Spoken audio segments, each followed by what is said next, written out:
क्या जो बाढ़ और फ्लैश फ्लड नेपाल में आए हैं उसका इंपैक्ट भारत में होगा?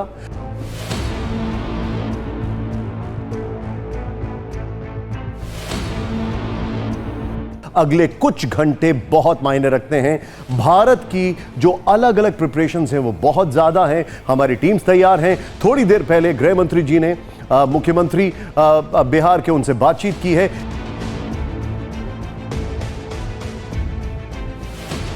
लेकिन जो नेपाल में हुआ उसका इंपैक्ट भारत में कैसे हो सकता है, यह समझने वाली बात है।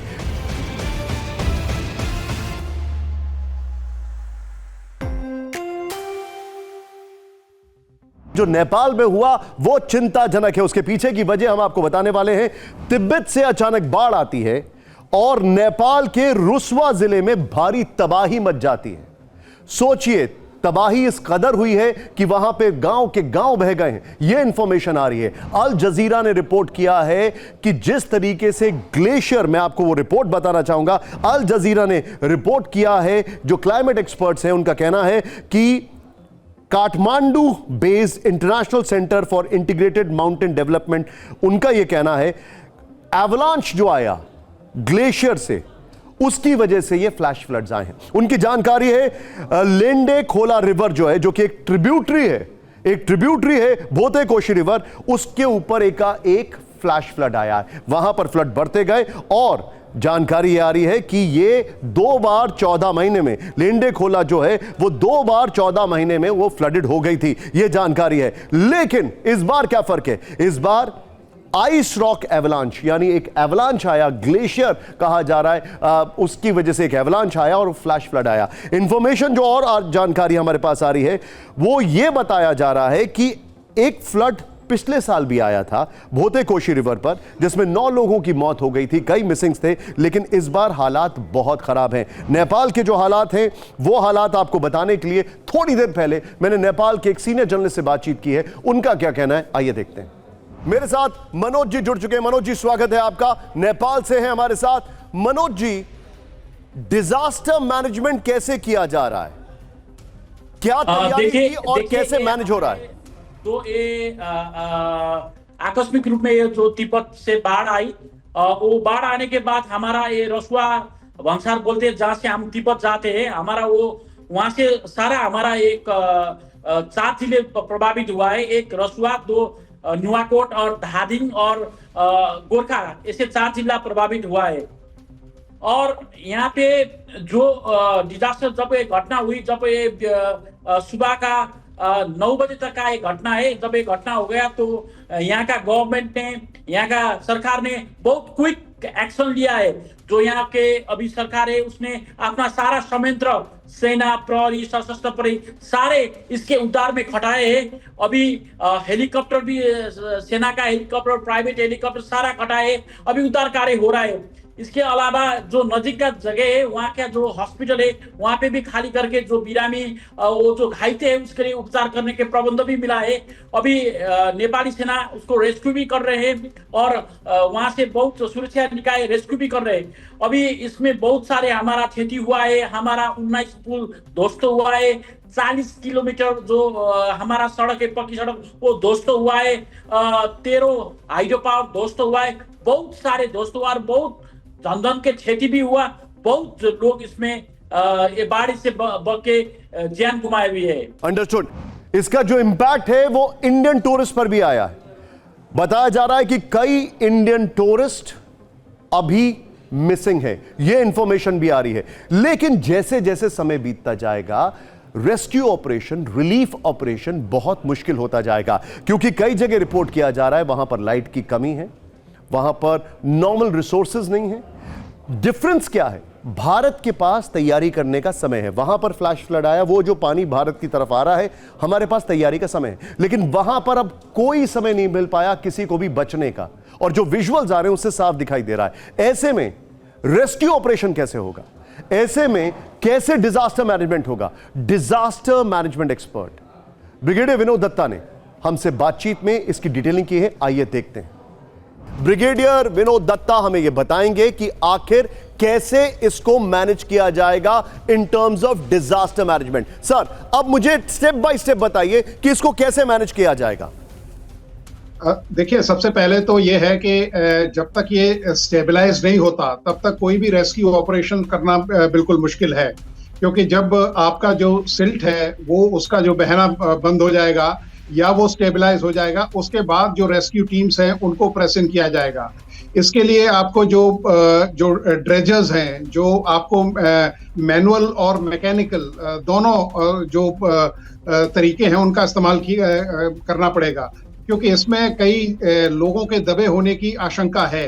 तो वहाँ जो ऑपरेशंस हैं वो बड़े मतलब बहुत ही स्लो और बिल्कुल डेलिब्रेट होंगे, क्योंकि जो रेस्क्यूअर्स हैं उनकी यही उम्मीद रहेगी कि साहब हो सकता है कोई ना कोई अभी भी जान बची हो। तो ये जो ऑपरेशन है वो बड़ा स्लो और स्टेडी होगा और टाइम कंज्यूमिंग होगा। दूसरी बात, इक्विपमेंट को वहां तक ले जाना, ये एक बहुत बड़ा चैलेंज होगा।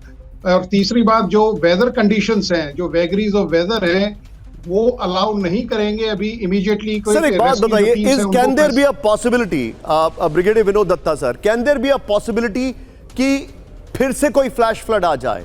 Can there be a possibility? क्योंकि मैं आपको याद होगा जब उत्तराखंड में ऐसी त्रासदी हुई थी, after few hours another flash flood was there. हाँ बिल्कुल, क्योंकि देखिए जिस तरह की अगर कोई ग्लेशियर लेक आउटबर्स्ट हुई है तो वहां जो उसके जो नेचुरल डैम्स वगैरह जो होते हैं, अगर वो वॉल्स कमजोर हो गई हैं या उनकी रिटेंशन पावर कम हो गई है, तो उसके बाद ये सर्जेस आ सकते हैं।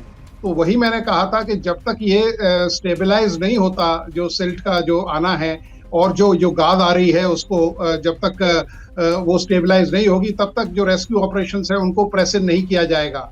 और इसके लिए आपको जो इक्विपमेंट है, जो हैवी ड्रजरी इक्विपमेंट है, उसको आपको ले जाना पड़ेगा। और वो क्योंकि अभी रोड की कंडीशंस भी काफी खराब है, वेदर भी इनक्लेमेंट है, तो उसके मतलब और उनको कहीं से आपको लाना पड़ेगा, बिकॉज वो नियर विसिनिटी में उस मात्रा में उपलब्ध ना हो।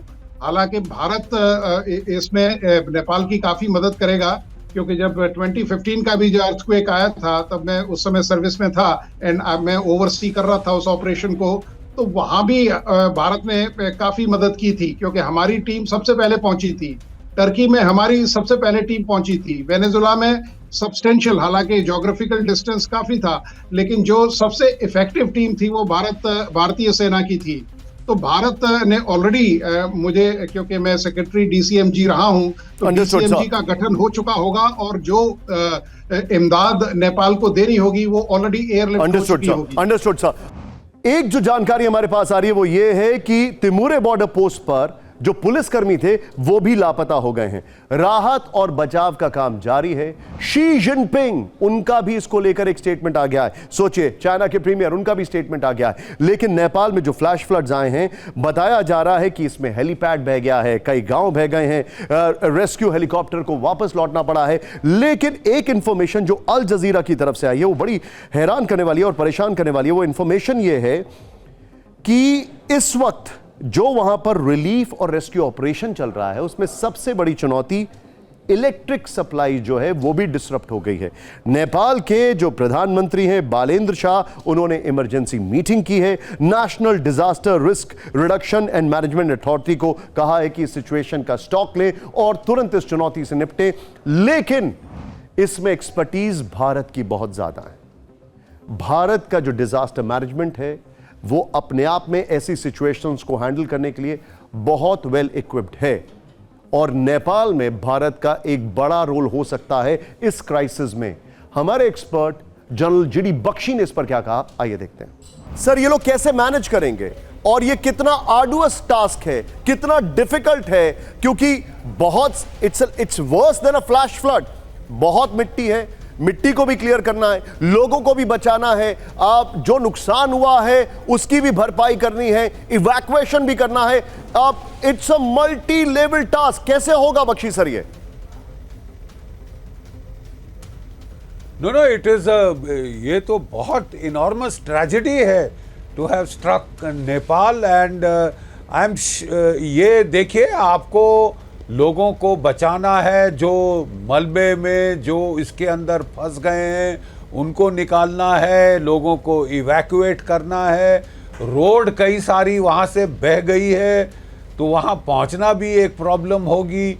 हेलीकॉप्टर एफर्ट चाहिए होगा, रेस्क्यू टीम्स चाहिए होंगी।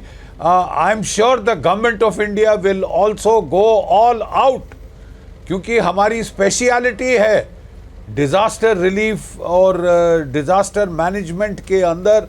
तो भारत के पास बहुत स्पेशलिटी है। हमारा national disaster response force NDRF है, हमारी मिलिट्री है, और हमको we should pull out all stops must be pulled out to give every help to our brotherly people of Nepal.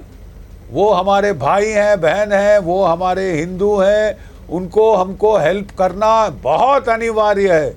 और I am sure the Indian army, the national disaster response force will swing into action. हम तो Venezuela पहुंच गए थे। Noted sir. कुल मिलाकर नेपाल में जो फ्लैश फ्लड्स आए हैं, उसने एक बार फिर से हमें क्लाइमेट के चेंजेस को लेकर वार्न किया है और एक ऐसी सिचुएशन की ओर हमें ड्रिफ्ट किया है जिसको हम शायद फॉर ग्रांटेड लेते हैं या इग्नोर करते हैं। इसकी डिटेलिंग क्लाइमेट एक्सपर्ट्स अलग तरीके से करेंगे, इसकी डिटेलिंग और एनालिसिस डिजास्टर मैनेजमेंट टीम अलग तरीके से करेंगी, इसकी डिटेलिंग अथॉरिटीज एक अलग तरीके से करेंगे। लेकिन इन तीनों का समन्वय होगा, तभी फ्यूचर कोर्स में ऐसे डिजास्टर से बचा जा सकता है।